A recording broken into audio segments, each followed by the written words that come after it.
Hi, buddy. Are we going anywhere this week? I don't know. Are we going to Japan? One ticket to Tokyo, please. Huh? Are we going to Japan? Yes? Yes. No? No? Yes. No? Yes. No! Yes. We're going to Germany! Yes. Yeah, Germany's much more fun. Is it?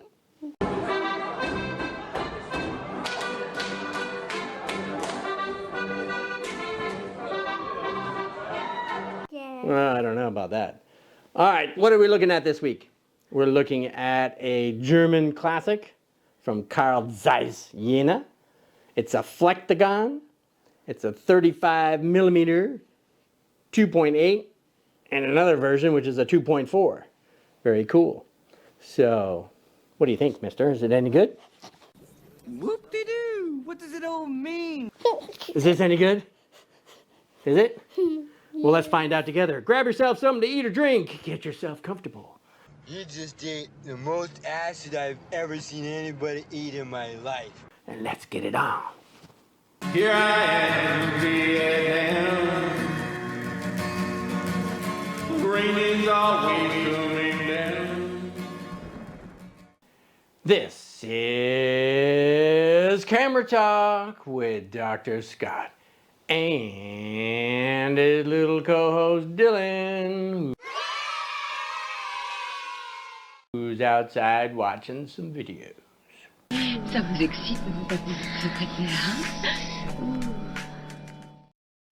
So, just as the intro said, this week we're looking at a classic, but actually it's a couple of classics because I have two versions of the four versions that were made. I say version, not virgin. You must tie her down on a bed and spank her. And what are these all about? It is nicknamed the Fleck. Reminds me of that, what's that, Jack Reacher, Tom Cruise movie, The Prisoner, the bad guy. I heard them call you the Zek. That means prisoner.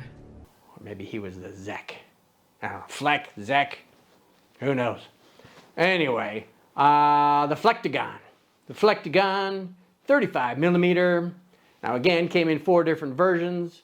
Most of them were 2.8s, but at the one at the tail end of its lifespan was a 2.4. I've got the first one and the last one. The two middle ones, don't have those. It would be nice to have them all, but what do you need so many for unless you're a collector, right? So anyway, I have the the original steel aluminum version that was produced between 1950 and what? 1960. 1950, 1960. So it was a 10-year, a 10-year run basically.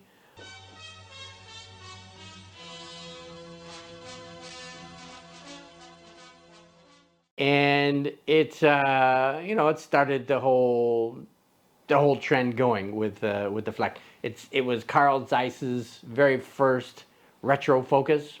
What the fuck is that? There was another gentleman, I can't remember his name. It's a French name, Well, fuck you. who was in competition with Carl Zeiss at the time. And this French gentleman was producing lenses for lights in Wetzlar, Germany. Who was obviously, Zeiss's competitor at the time too. So there was this little battle of who's doing the most retro focus thing first, But the Flektogon was the first Carl Zeiss to use a Flektogon design, or a retro focus design, and the name Flektogon means curved angle, and it was because it was made up of two other words. One, a Latin word, flecto, which means to curve or bend, and a Greek word, gonia, which means angle or corner. So Flektogon was a curved angle because of, again, the angle of view of this 35 millimeter. Whoop-de-fucking-do! Now, Flektogon was, again, Carl Zeiss Jena, which was in East Germany at the time. We had an East and a West Germany. And in the West Germany, in Oberkochen, they were producing the same thing, but they couldn't obviously use Flektogon because these guys were using Flektogon, so they call theirs Distagon. I'm sure you've heard that before, right? So it's pretty much the same design. It's just one's a Flektogon, one's a Distagon, and because of where it's made. The more you know, huh?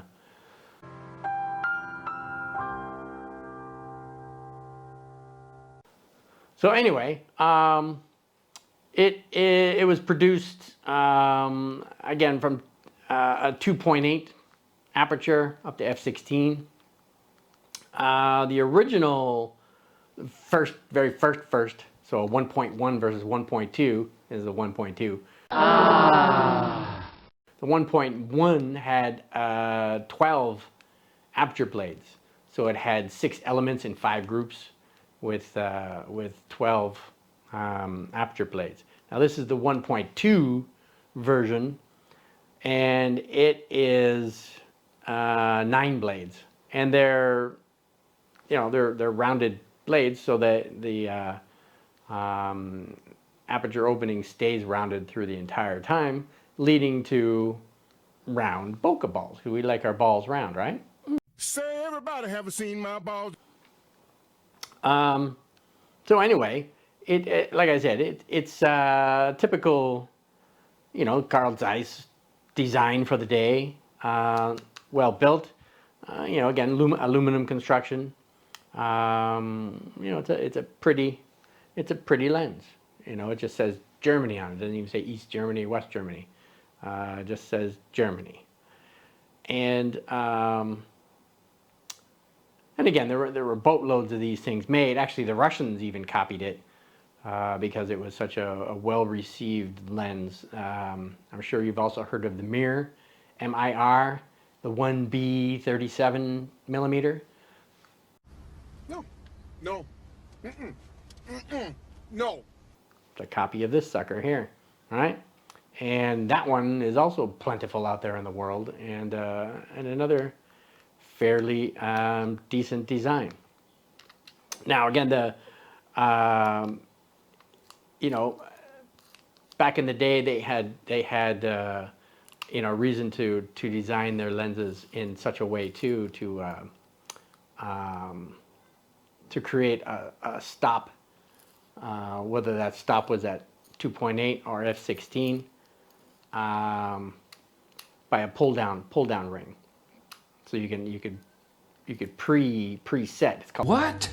The lens to stop, so that while you're got it hooked up to an SLR, to which I actually bought this one on behind my Dr. Scott sign back there. There's a Voigtlander SLR.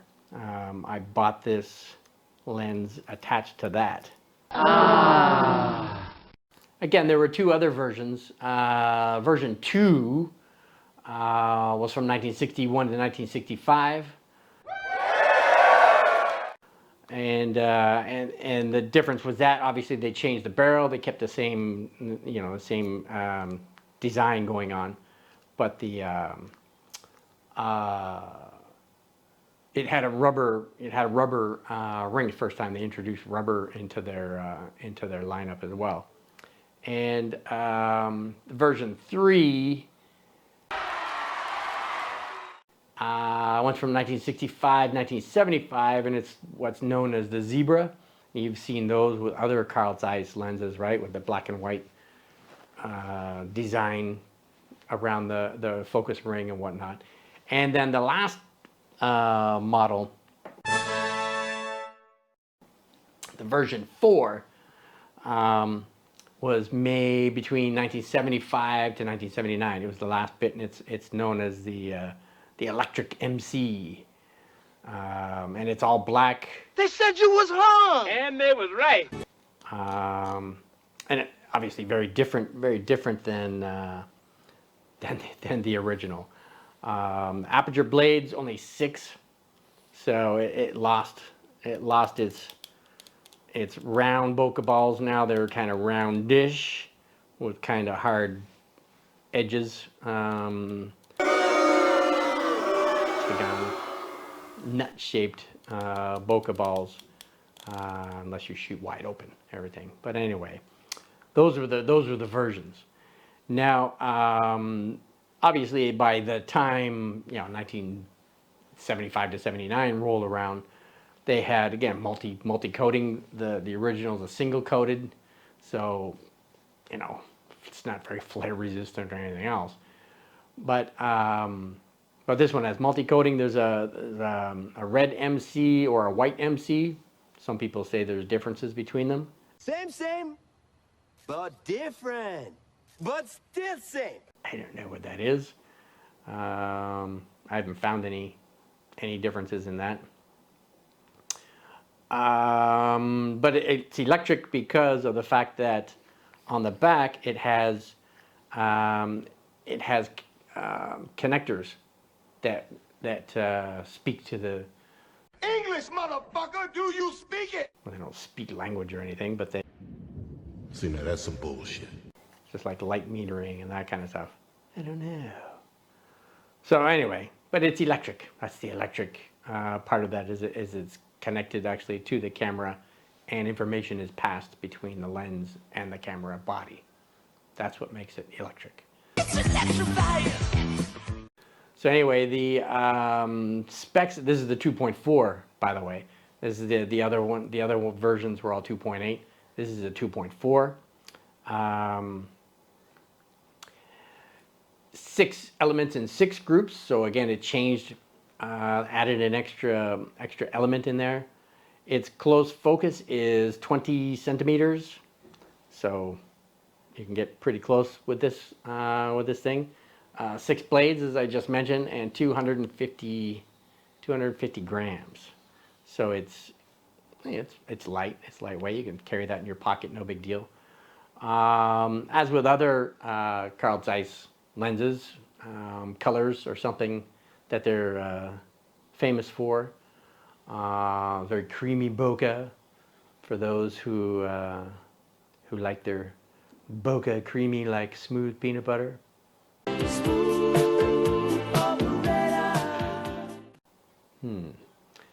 Image quality, again, big difference between this one and this one. Wide open, image quality is not all that hot, but from 5.6 to 8, that's its sweet spot. With this one, it's a little different though. This one's, again, a little more modern design. So by then we had computers helping out and everything else. Computer.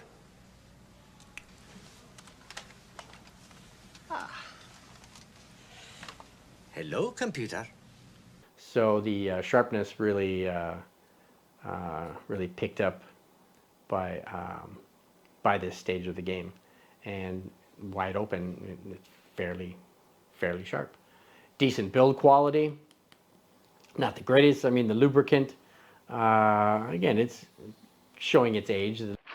As smooth as I'm sure it was when it was new. And this goes from f2.4 to f22, so that makes a little difference between the other ones, f16. Anyway, let's get some shots of my usual. I show you guys what it looks like sitting from here to my Canon M50, which I use to record these camera talks. And what I do is I try to focus in on the writing on the name of on the nameplate on the end of the 15 to 45 EFM lens to see how sharp I can get it. So we'll start with, and I'll use my A7R3 as since I have my adapters in M42 to NEX. Oh, and that's the other thing to mention too is the mounts on these. M42, which is a screw mount, the most common at the time. Praktika, for the German cameras out there, and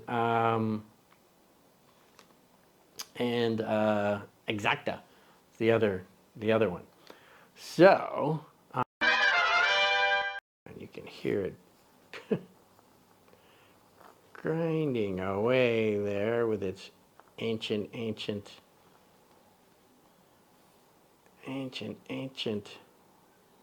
lubricant on. That's how you use it. Right about there. All right, 1, 2, 3.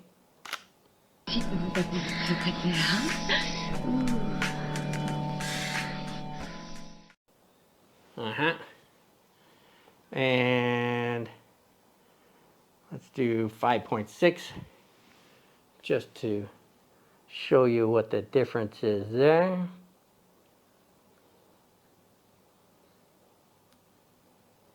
All right, 1, 2, 3.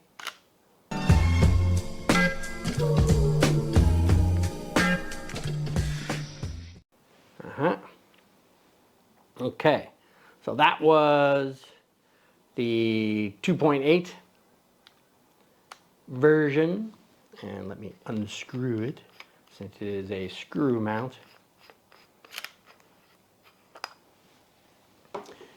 And let me screw in the other screw mount. Yeah, okay, Dylan. You're hungry? Okay. Daddy's almost finished. I can't lie! Well, not quite, but he doesn't know that. All right, so all right, so let's have a look at. All right, so this is wide open. 2.4. All right, right there looks pretty good. 1, 2, 3.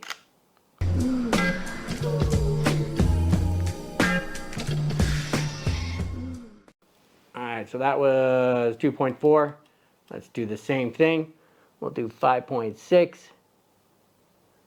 And there's really no focus shift, but I'll just take it out anyway. 1, 2, 3.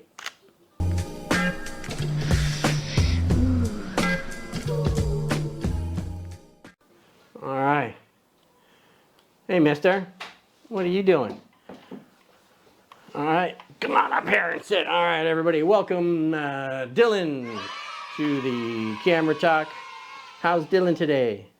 Police car. Yeah, police car. You going to say hello to everybody? Hello, everyone. Hello, everyone. Hello, everyone. Yeah. What are you doing with your police car? Hello, everyone. Oh, goodbye, everyone. You're leaving already? You just got here. Well, you guys, I'm going home. All right. It's a cameo appearance by Dylan McDonald. All right, so that was the 2.8 at 2.8 and 5.6, and the version 4, 2.4 at 2.4 and 5.6. All right, keeping all that straight. Now, how about some real world shots using this lens? Here's Dylan at 2.8.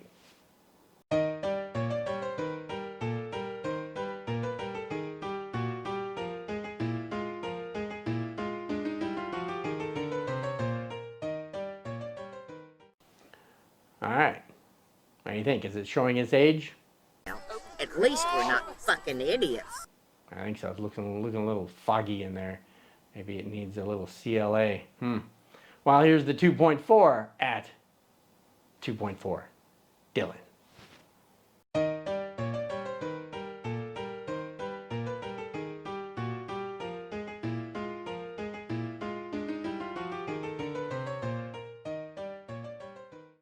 Okay. And, you know, we can never get through these things without some random photos. So here's some random Google stuff. Shooting all kinds of different things, mostly outdoor bugs and flowers and bicycles and close-up stuff, since it does have a relatively close focus distance. So anyway, here's our random stuff at F whatever.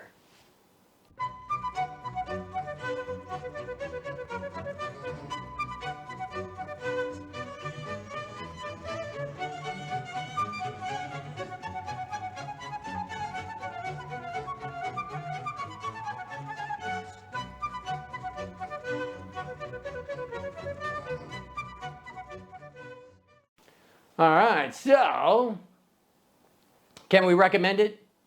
I think so. It's relatively economical. It's about $100. You can maybe find them cheaper. Cheap bastard. Out there. Just shop around. And yeah, I recommend it. It's great for travel. I mean, again, you can pocket that sucker. It's very light and economical. So anyway, other than that, how about our little plug for the photo editing software that I use? And who do I use? I use Luminar. Luminar Neo. That's right. And why do I like Luminar Neo? Well, for one, it's full of AI. Who doesn't like that, right? What's the big deal about that? Well, AI can help me with stuff because Dr. Scott needs help. This mission is too important for me to allow you to jeopardize it. So, an example of that could be something like spot and dust removal. So you're down at the beach, taking some pictures, some hotties. Making sure the wife's not around. You get home, you pull up those hotties on the monitor, and it turns out either you were too far away or eyesight's slipping or what, because well, they're not quite as hotty as you thought they were. But off in the distance, you know, in the background, you see a flock of seagulls.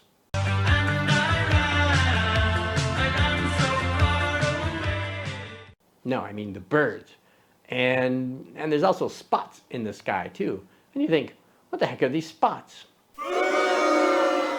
Well, you go into the erase tool in Luminar, you click on spot and dust removal, and it will analyze your photo. The AI will analyze the photo. It can tell the difference between the birds and the spots, and it will remove the spots. Yay! And leave the birds alone. Pretty cool, right? Yeah. Can't complain about that. So another similar one. It's another one in the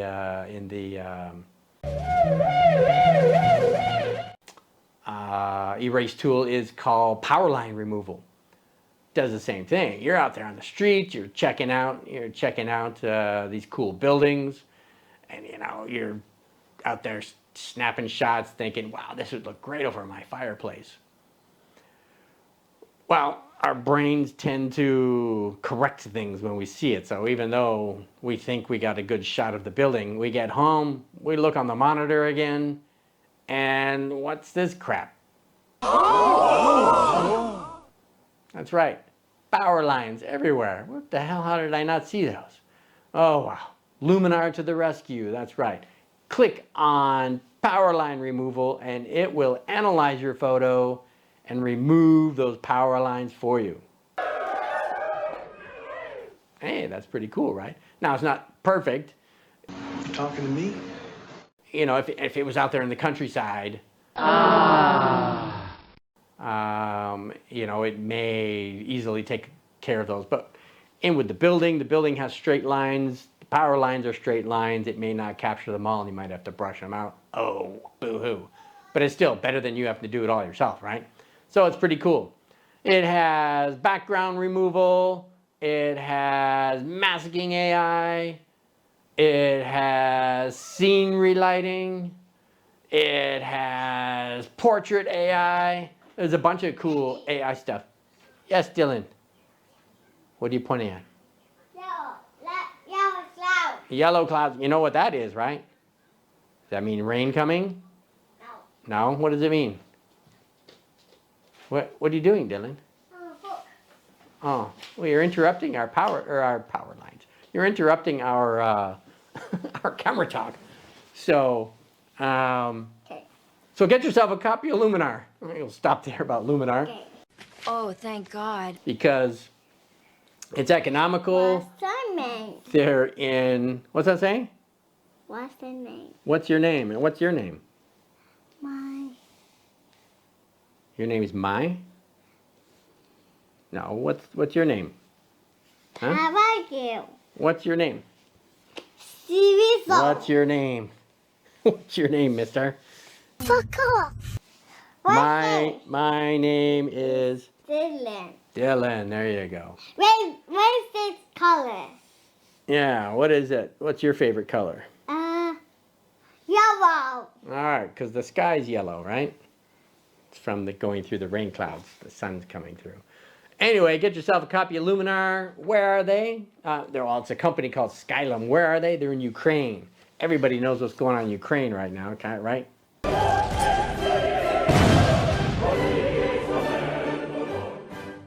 And they're still putting out, good software and updates and all this other stuff while bombs are flying and terrible things are happening there. Anyway, do yourself a favor. What can you do to help support our channel? Oh, yes. You can subscribe. That's right. And with Dylan's hand, subscribe. Dylan's hand and Daddy's hand, subscribe. And besides subscribers, what else does YouTube like? YouTube likes... Mindy. YouTube likes what? The thumbs up, right? If you give us a taste, you give us thumbs up, we'll give you a taste of Dylan's girlfriend, the Thumbs Up Girls. You gonna sing with me? Yeah. Thumbs up. Do do do do do do do do do do do. Thumbs up.